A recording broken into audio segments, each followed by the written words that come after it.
Necesitamos entender que un negocio es un riesgo y la deuda tiene cero riesgo. No importa lo que pase, a ti te van a cobrar la deuda y los intereses y tal.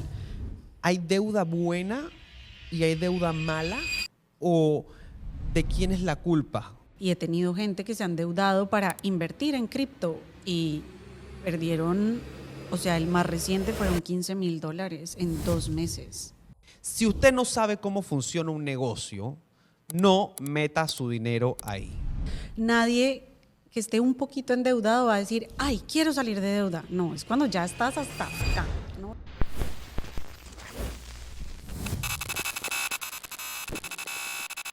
Buenas. Bienvenidos a este episodio de Millennial Podcast, este espacio que hacemos con mucho cariño para ustedes, donde recabamos información de valor para que ustedes sean mejores profesionales, mejores ciudadanos, mejores personas en general, pero sobre todo que aprendan un poquito de lo que les va a mejorar a ustedes sus finanzas en general. Aquí, en este espacio, traemos invitados de lujo y hoy me vestí de saco y corbata. Para los que me están viendo en YouTube y en Spotify, que también ponemos el video en Spotify para que sepas. Wow. Hoy me vestí de saco y corbata. Y eso porque mi invitada lo amerita, porque esto es una invitada de lujo, no solamente porque es una persona que uno admiro mucho, porque hace algo muy parecido a lo que hago yo, que es utilizar las redes sociales para llevar contenido de valor a la gente, sino que también es internacional. Nos visita Oh my God. desde Bogotá.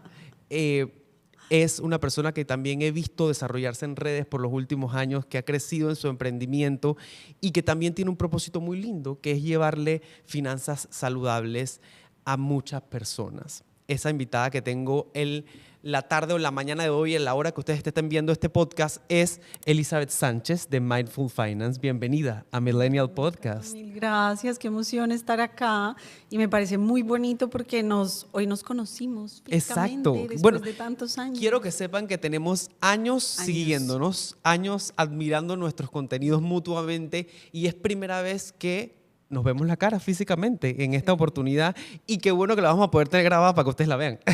Y me da risa porque tú te viniste muy trajeado y yo tengo una camiseta de ositos. No entiendo cómo funciona Pues, esto. es la diferencia de ser emprendedor a todavía trabajar para alguien. Aquí tenemos la diferencia, señores. Esa es la gran diferencia, pero no se preocupen que ambos tenemos contenido de mucho valor para poder ofrecerles en este podcast. Ahora, esto es una conversación sencilla y yo quise traer a Eli porque me parece un ejemplo a seguir en muchos aspectos. Pero el primer ejemplo que quiero dar es que nos cuentes un poquito cómo es que nace esa pasión tuya por las finanzas, ¿ok? Y cómo nace Mindful Finance, que he visto que ha tenido un crecimiento increíble, y cómo llegas a la casa de la gente a concientizarlas acerca de cómo manejar su dinero. Me encanta. Bueno, yo soy financiera de profesión. Ok. A mí el tema como de los números siempre me gustó desde chiquita, disfruté muchísimo mi carrera y cuando me gradué me contrató una multinacional. Y entonces me dieron el salario, yo estaba feliz con mi salario, pero fue ese primer momento que yo dije, ¿qué puedo hacer con esto? Como que yo sé que tengo que ahorrar, pero ¿cuánto tengo que ahorrar? ¿Dónde invierto? Y un montón de cosas que yo dije, ¿será que me quedé dormida en la clase de finanzas personales? Porque ¿cómo puede ser que yo siendo financiera no sepa esto? Entonces fue un camino al principio de mucha vergüenza, como de tratar de ver lo más rápido posible para que nadie se dé cuenta, porque yo debo ser la única que no sé esto, ¿no? Y entonces ahí empiezo a buscar y en ese momento solamente había, te estoy hablando, se me va a caer la cédula, pero te estoy hablando por ahí de hace 12 años. Claro. Lo único que había era material en inglés de gringos viejitos. Y entonces yo decía, qué loco que esto que es tan importante, Exacto. pues en Latinoamérica no haya casi nadie, un montón de tips que para nosotros como latinoamericanos ni siquiera era factible o útil, digamos.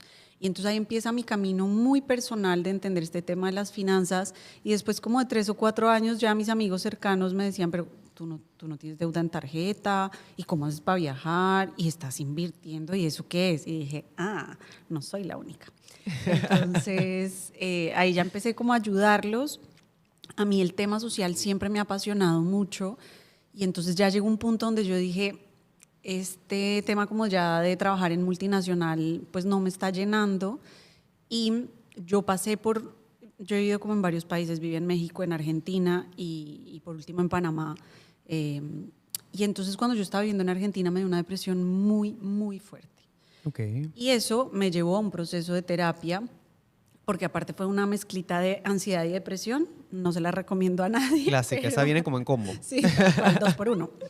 Entonces la terapeuta me dijo, Eli, ¿por qué no pruebas el mindfulness? Y yo, ¿qué es eso? ¿Si me va a quitar la ansiedad? Sí, sí a todo. Y entonces empiezo como a adentrarme en este mundo del mindfulness y me doy cuenta que es una forma de vida, ¿no? Es tener un poquito más de perspectiva, es no creerle a todo lo que piensas, es hacer las cosas de una manera consciente. Y entonces yo dije, esto es lo que yo necesito, Mindful Finance. Okay. Pero busqué y no existía nada de eso. Entonces para mí fue un shock decir, las finanzas que son tan importantes, ¿no? Porque obviamente no es lo más importante, pero nos ayuda y nos facilita un montón la vida y tú más que nadie lo sabes, está tan desapegada de nuestro propósito, de lo que realmente queremos. Entonces ahí empieza este camino y en el 2018 ya me lanzo. No logré lo que estás haciendo tú de poder manejar estos dos mundos y ya desde hace 5 años me he dedicado a educar a las personas. Qué bueno, qué bueno.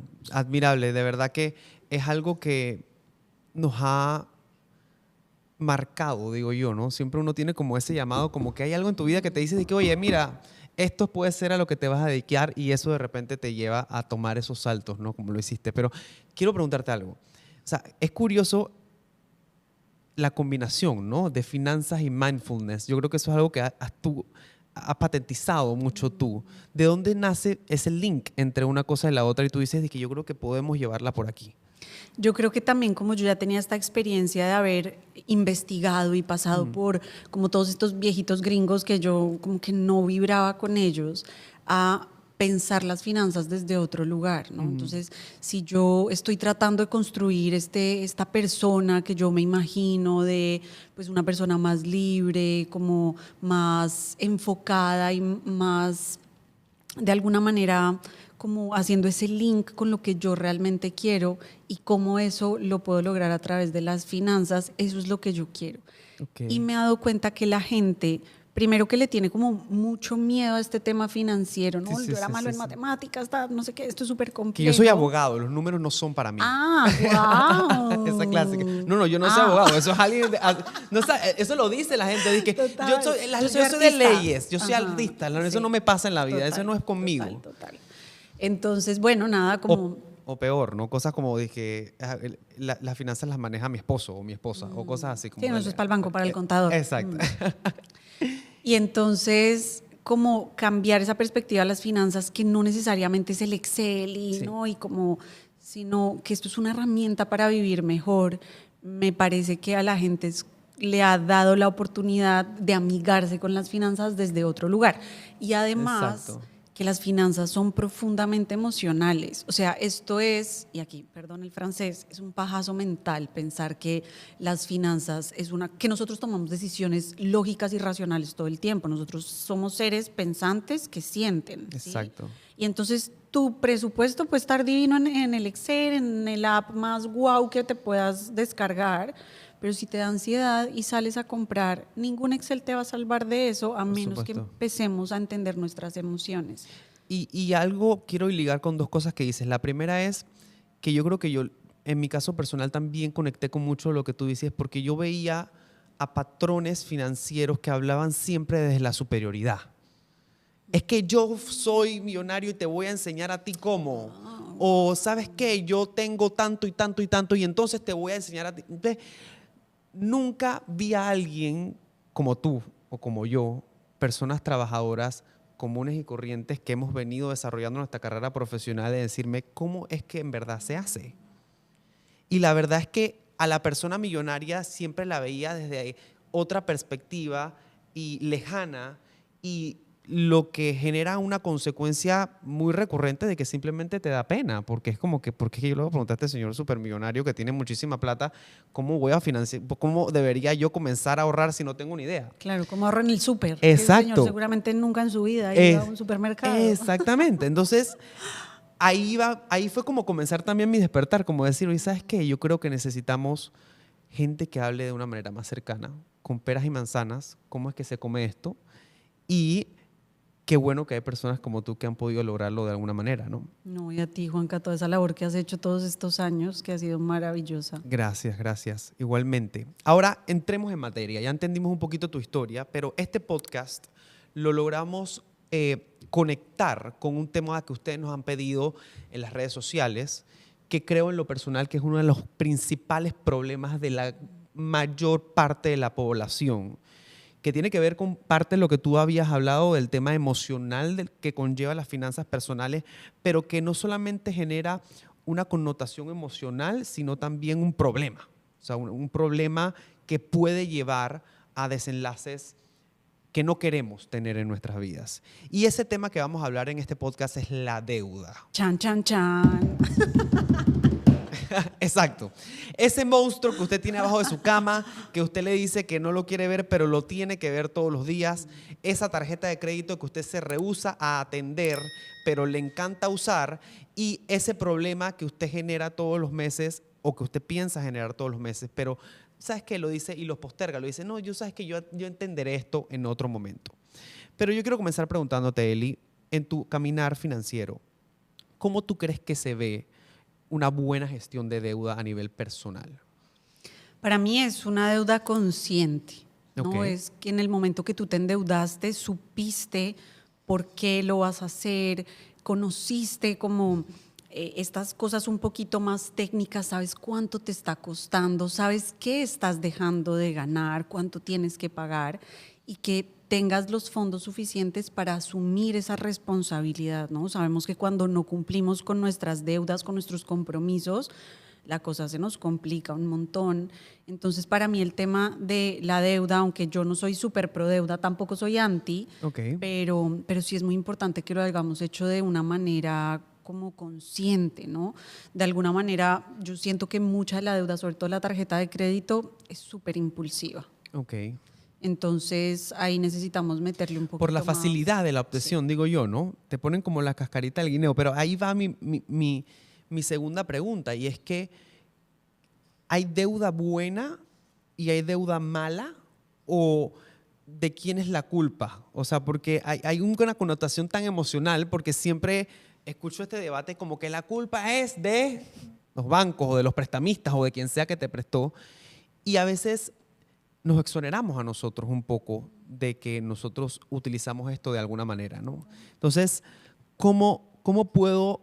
¿Hay una connotación, en tu parecer, de una deuda buena a una deuda mala? Yo aquí tengo por ahí una opinión poco popular. Y es que a mí las categorías de buena y mala como que se me quedan en la superficie, no me gustan.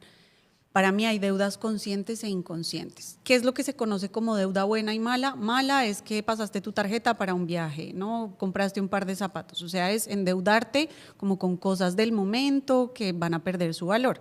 Y normalmente se conoce una deuda buena como para comprar tu casa, para emprender, ¿no? Como algo para que tú puedas invertir. A mí lo que me parece que estas dos perspectivas les falta es el nivel de riesgo.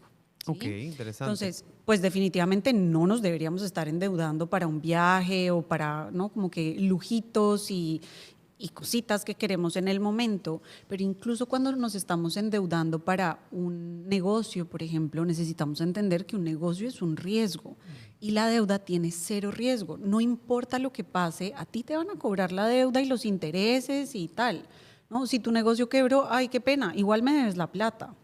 Ok. Y yo siento que esa parte no la estamos teniendo en cuenta. Y yo he tenido casos de los que quieras, o sea, gente que se ha endeudado y para emprender y ha tenido unos negocios súper prósperos y han sido muy juiciosos, digamos, en este sentido de pagarlas y de estructurarlas bien. Y he tenido gente que se ha endeudado para invertir en cripto y perdieron, o sea, el más reciente fueron $15,000 en 2 meses. Voy a recalcar esto. Por favor, si lo puedes hacer mirando para la cámara. ¿Endeudarse para invertir en cripto es bueno o es malo? Malísimo, no lo recomiendo. ¿Y qué casos has tenido con respecto a eso? Tuve varios. El primero, me acuerdo que ni siquiera fue alguien que está como en mis alumnos, fue un taxista. Y entonces me estaba contando y entonces me dice, bueno, ¿y usted a qué se dedica? Y yo, no, pues yo soy educadora financiera. Uy, eso es muy importante. Yo soy trader. Y yo, wow, ¿y cómo le ha ido? Me dice, pues bien y mal. Yo empecé con criptomonedas, maravilloso, pero en los primeros 2 días perdí $5,000.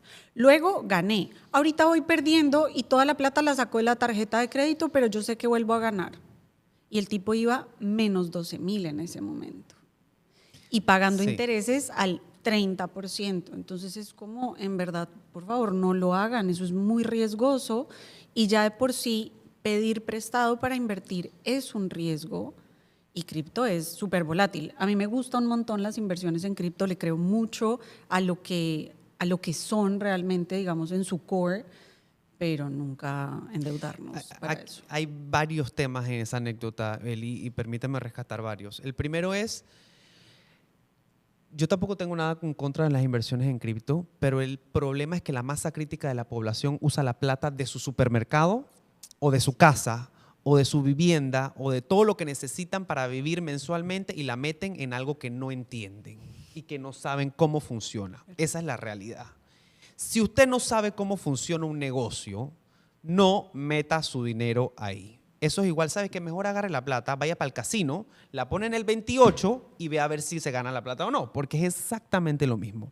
Mi recomendación es que si no entiendes, no inviertas. Total. Y otra parte que hablas muy consciente es la falta de educación financiera que puede haber dentro de un comportamiento como tal. O sea, él no tiene ni idea que pedirle la plata a la tarjeta le va a costar 25, 28, 30%. No sé si fue aquí o en Colombia, pero las tasas son enormes y diferentes en un lado y en el otro. Y que él está suponiendo que va a tener una ganancia que tiene un riesgo X que bastante improbable, dicho sea de paso, en ese negocio, ¿no? Entonces, es importante que comiencen a seguir a ambas cuentas que las que estamos aquí hablando para que comiencen a entender este tipo de situaciones que les pasan, ¿no? En ese sentido, cuando hablamos de deuda, Eli, ¿cuándo sí recomiendas endeudarte y cuándo no? Yo creo que cuando sea necesario, ¿no? Okay. Entonces, por ejemplo, pues sería maravilloso que nosotros en nuestra cuenta de banco tuviéramos $180,000 para ir a comprar nuestra casa. La mayoría de nosotros no somos bendecidos y afortunados en ese sentido. Correcto. Y nos va a tocar endeudarnos, ¿no? Si queremos comprar una casa. Pero hay formas de hacerlo. A mí me impresiona, Juanca, que la gente se mete en deudas y no pregunta lo más básico que es cuánto me van a cobrar a nivel de interés.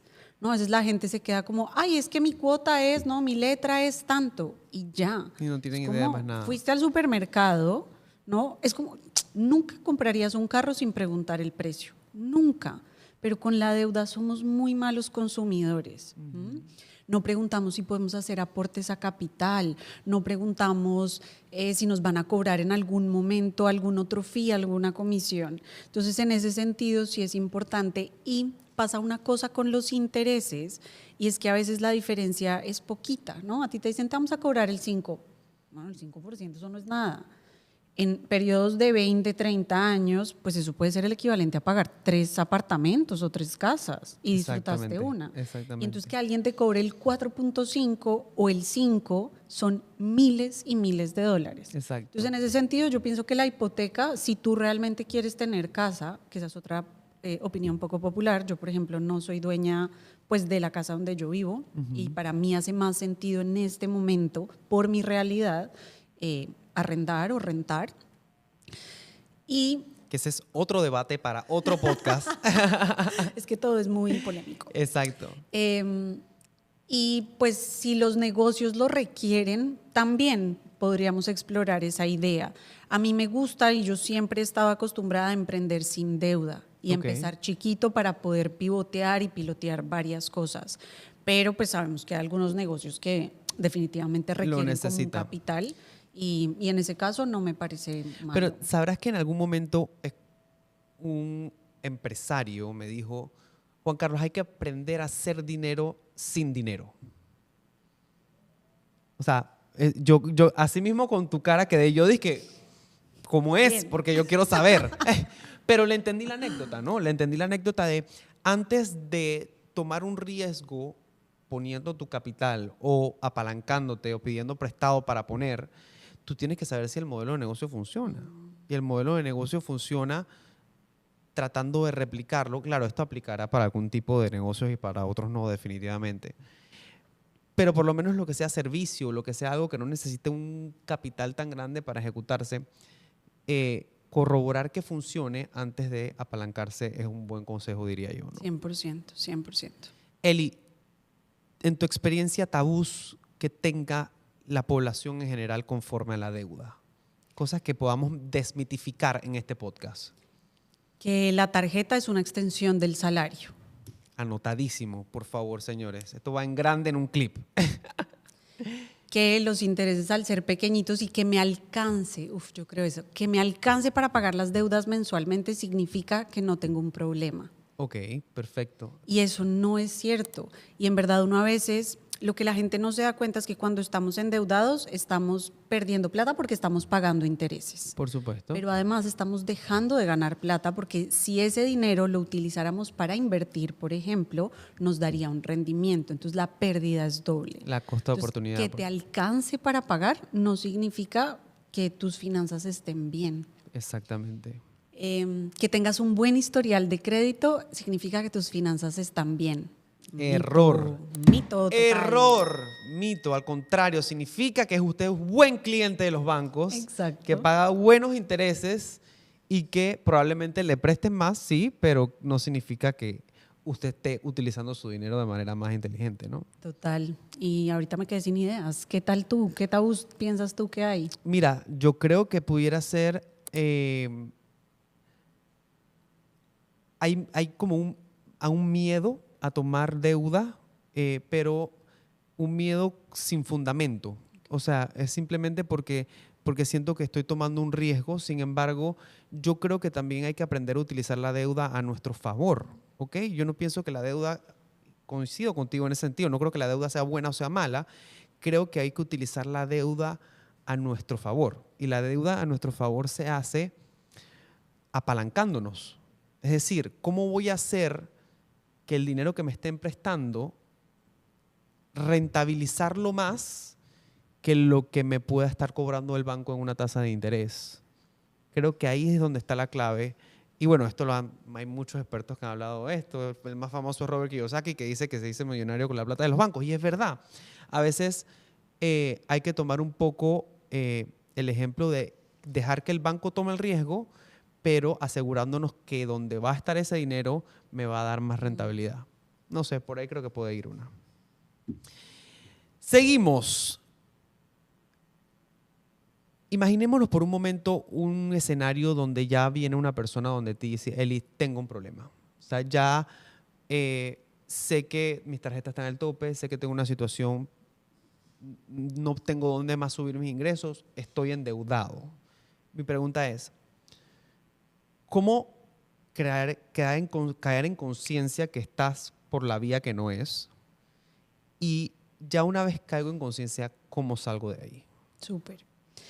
Hay algo que nos pasa como seres humanos y que, pues ni modo, somos así, es que hasta que no toquemos fondo, hasta que no duela, uno no cambia. Uno no cambia lo que tolera. A mí esa frase me encanta. Entonces, nadie que esté un poquito endeudado va a decir, ay, quiero salir de deuda. No, es cuando ya estás hasta acá, ¿no? Ya no puedes más, no puedes ni dormir, estás súper estresado. Ahí es como, tal vez tengo un problema, ¿no? Exacto. Entonces, cuando la gente llega conmigo es porque la situación es compleja.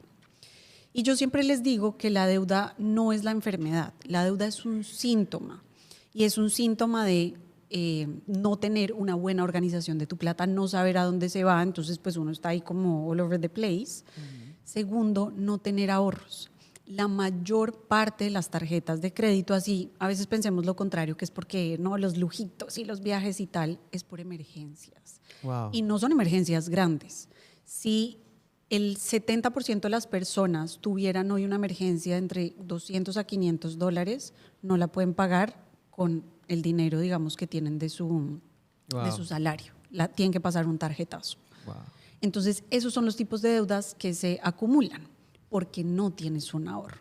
Entonces, lo que nosotros hacemos es, primero, entender cómo pueden organizar sus finanzas. Segundo, que puedan ahorrar lo más rápido posible para luego sí estructurar pues todo el tema de deudas, y ahí hay un montón de opciones, ¿no? Está la opción del método bola de nieve, que es tan famoso, donde Sí. uno coge la deuda más chiquita y le empieza a meter más plata, o está la avalancha, que agarras la deuda más cara, los intereses más altos, o está la reestructuración de deuda, ¿no? Como tengo 5 tarjetas, entonces eso lo volvemos un préstamo personal y ahí como que le bajamos los intereses. Entonces ahí sí entramos ya como a Y- la matemática. Y ahí meto la parte del mindfulness, ¿no? Porque ahí me interesaría, claro, el método matemático lo sacamos y está en todos lados y todo es muy viable. Sin embargo, ¿cómo ayudas a las personas en el tema del comportamiento, ¿no? Porque yo he escuchado N cantidad de pasos.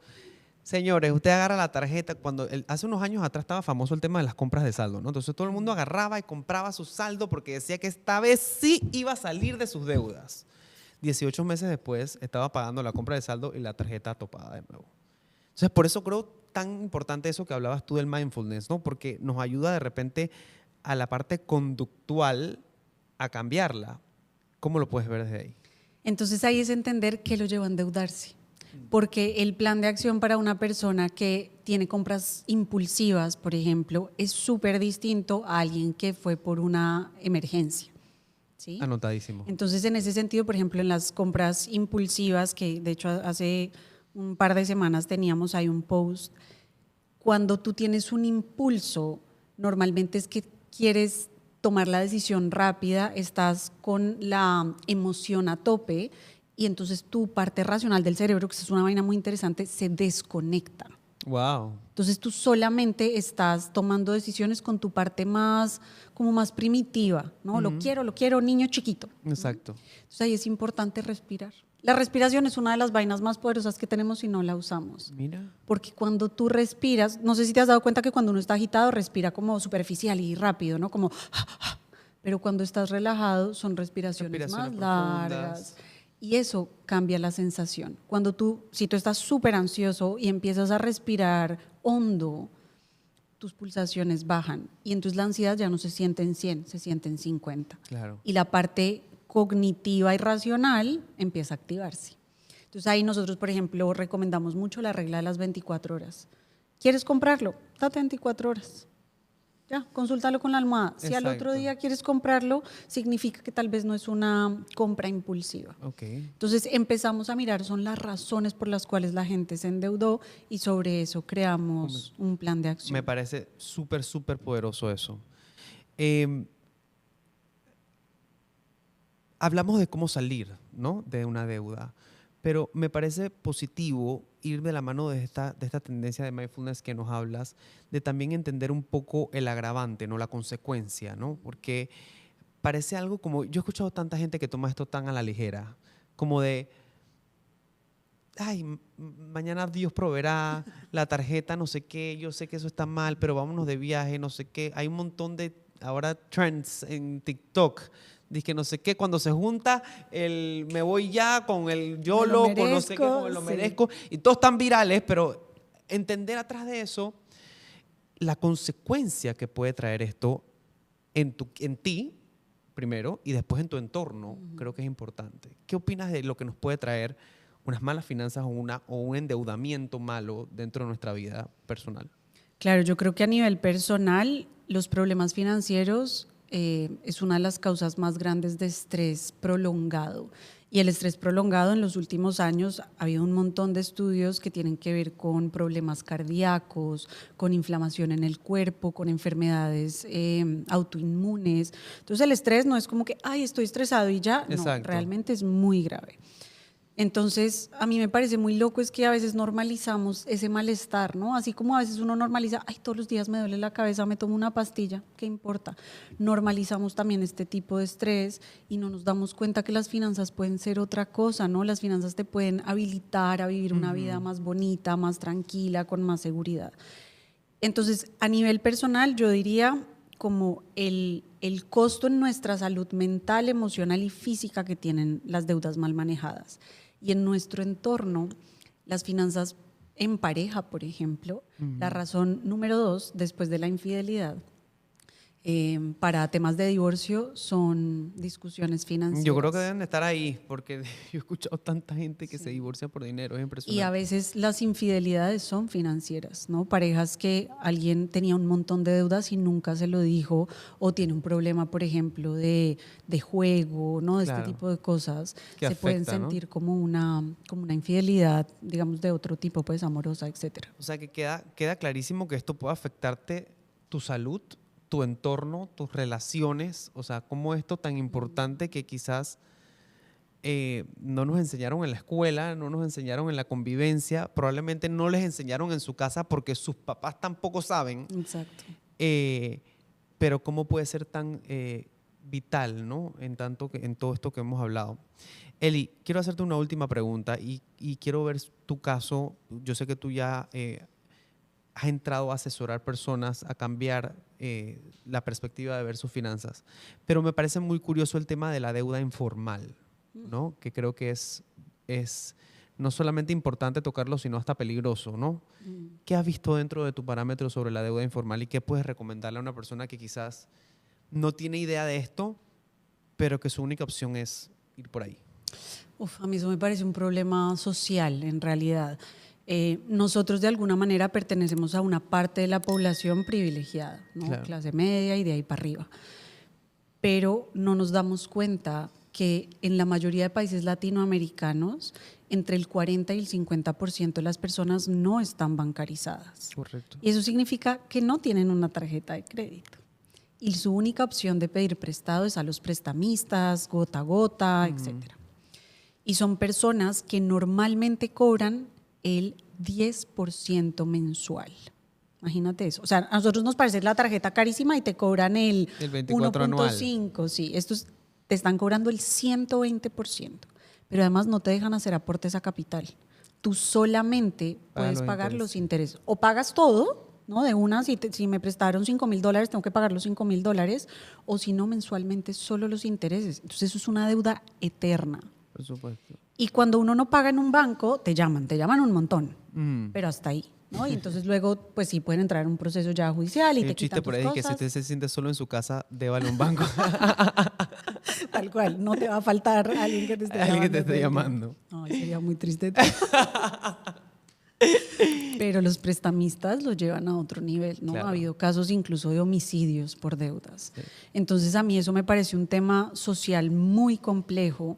Me parece que los bancos también en el último tiempo han entendido que necesitamos bancarizar a estas personas. Las fintechs, por ejemplo, entran a jugar un tema muy importante ahí, ¿no? Sí. Estas monederos digitales que existen ya, pues a la gente lo ayudan a ya no tener que ir a una sucursal del banco y probar un montón de cosas. No, yo con mi celular abro eso y por lo menos ya ahí puedo transaccionar y eso luego me va a permitir bancarizarme.